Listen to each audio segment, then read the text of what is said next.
What up? We are on site here at Dartmouth College in Hanover, New Hampshire. I'm going to be talking to Edward Slingerland, the author of Drunk, how we sipped, danced, and stumbled our way into civilization.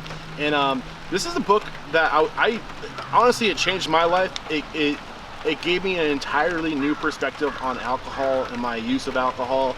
And not only that, it's an anthropological, sociological, psychological approach to alcohol's role on civilization over time. And as an industry who makes the majority of our profit on alcohol, I think it's really important that we understand our relationship with alcohol. And hopefully this interview will do just that. It will improve our relationship with alcohol, and we can educate the public on the role of alcohol in society. It's going to be a good one. Stay tuned. With excitement, allow me to introduce to you today's guest, author of Drunk, How We Sipped, Danced, and Stumbled Our Way into Civilization, Edward Slingerland. Edward, are you feeling unstoppable today? I am. Yes. Let's get that motivational, inspirational ball rolling with a success quote or mantra. What do you got for us? Uwe. Uwe. What's Uwe? Effortless action. It's a state kind of like flow. Okay. That's what one should be in while waiting tables or doing a podcast interview. Yes. This isn't the first book you wrote. No. So my previous trade book for a popular audience was called Trying Not to Try. Yeah. And it's about this concept of effortless action. Admittedly, I have not read your book, the first one, but I'm really, after knowing and becoming aware of it, I'm really interested in it. But why is that so important, this idea of Uwe? Am I saying it correctly? Uwe, thank you. So it's for the early Chinese, there's actually a direct connection to drunk. So, my background is in early Chinese philosophy, and a lot of people are puzzled how I wrote a book about the history of alcohol and science of alcohol. But it actually started with this earlier book. So my early academic work was on this concept of Uwe. It's like a state where you lose a sense of yourself as an agent, and everything you do just works. You're successful in the world. People like you. You're charismatic. Everything works out the way you want, even though you're not trying. You have a sense of not exerting effort. These early Chinese philosophers all want you to get into that state, but they have a problem. And what I point out in Trying to Try, if you know that being spontaneous is the way to succeed, and you're not in a state of spontaneity at the moment, and you try to be spontaneous, it's going to screw you up. Because you're yourself. You're not, like, being aware of spontaneity isn't spontaneous. Yeah, and it's actually, neuroscientifically, it's because if you're trying not to try, the part of your brain you're activating, roughly the prefrontal cortex, the center of cognitive control, is the part you're trying to shut down. So that's why it's directly paradoxical. So if I tell you, relax, I've now activated the part of your brain that is preventing you from relaxing. Think about a moose. Yeah, don't think about a white bear is a classic example of Dan Wegner. So the early Chinese thinkers come up with a variety of ways to kind of trick you into forgetting about the paradox and getting around it. So sit like this, meditate, do these rituals. Yeah. But at a certain point, it occurred to me that another way to get around the paradox is if you had a substance in a cup that you could just go like this. And I'm not trying to relax. I'm just drinking something, but it's going in and slowly turning down my prefrontal cortex. Okay. That's a way around the paradox. So I got interested in how cultures might have hit upon intoxicants, and particularly alcohol, as a cultural technology for getting around this paradox of how do you try not to try. There are a lot of goals that you can only achieve if you're relaxed and spontaneous. Creativity, love, happiness. And so alcohol, the central theme of Drunk is that even though we've been told scientifically that our taste for alcohol is a mistake, evolutionarily, it's not. I argue that it's got all these social benefits, including enhanced creativity, group innovation, group bonding, stress reduction, things that have helped us make the transition from small scale to large scale societies. And this is something that I personally love chaos. I've never been somebody who embraces a plan. I like to just go to a city and start talking to people and say, who should I talk to next? Right. And there seems to be this lean in a direction today that the more systematic things are, the more planned things are, the more in order things are, the better off you'll be. Do you agree with that or disagree with that? I disagree with that pretty strongly. Thank you. Because Yeah. I do too. Like, order has never felt natural to me. Mm-hmm. But how does one embrace chaos, but also become successful if you need all those other things? You need to do the prep. You can't. Chaos has to follow preparation if you're going to be successful, I think. So, if I'm giving a lecture in front of a big class, I've got to prepare. I got to know my lecture notes. I have to know what I'm talking about. But then when I start to talk, I have to forget my lecture notes and be open to going off on a tangent, or a student asks a question and that reminds me of something and I talk about it.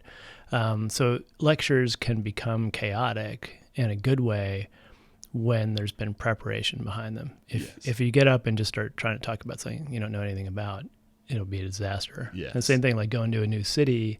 Like going to a new city, I usually like to, get an idea of where the cool neighborhoods are, like where I might want to go wander. And then I go wander. So there's the uncontrolled part of it, wandering around. But I did a little bit of planning, so I'm not like wandering around in some, abandoned business area at night. It's about balance. It's right? about balance. Yes. Yeah. And I think that's a big part of today's conversation. Because one thing I've noticed, I mean, if anybody is alive today, all we've ever known is alcohol in abundance. And not only just alcohol in abundance, but super duper powerful alcohol in abundance.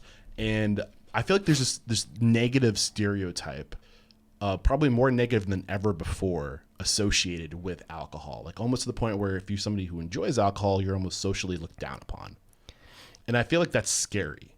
Why would that be a scary thing? So I argue in Drunk that alcohol has become more dangerous lately. You can't argue it. And by lately, I mean the last couple hundred years. Why is But I'm that? telling a very long time scale story.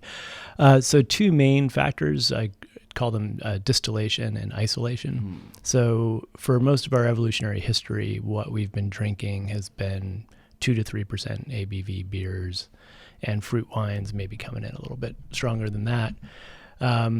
We've been pushing yeast to get tougher and tougher, so that we've been pushing the boundaries of natural fermentation. So you can get pretty strong beers and wines now, but still you can't get above 16, 17% with natural fermentation.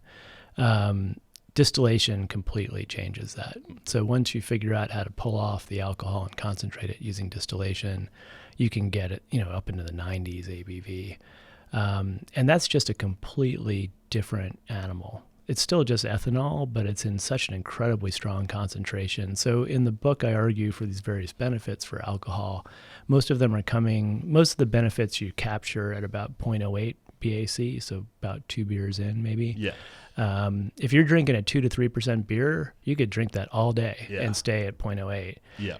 If you're doing shots of vodka, you can blow right past 0.08 into passing out territory in like 20 minutes. So it's just our bodies are not designed to deal with alcohol at that concentration. And so it's a much more dangerous and much more addictive form of alcohol. Yeah. And it's weird for us to think about this as being different, like, because relative to our existence, you think of the word precedent, like unprecedented, like what's happening with alcohol is unprecedented, but relative to our point of view, it's always been like this. However, like you pointed out, it's only in the past 200 years, maybe 400 years if you go to China. Yeah, where it really a little bit longer in Yeah. China. Yeah. But what's ironic is if you look at the trends, and you point this out in the book, is that if you look at China, there's almost an aversion, like a natural aversion away from, like our bodies evolved to almost refuse alcohol if you're Chinese or Asian.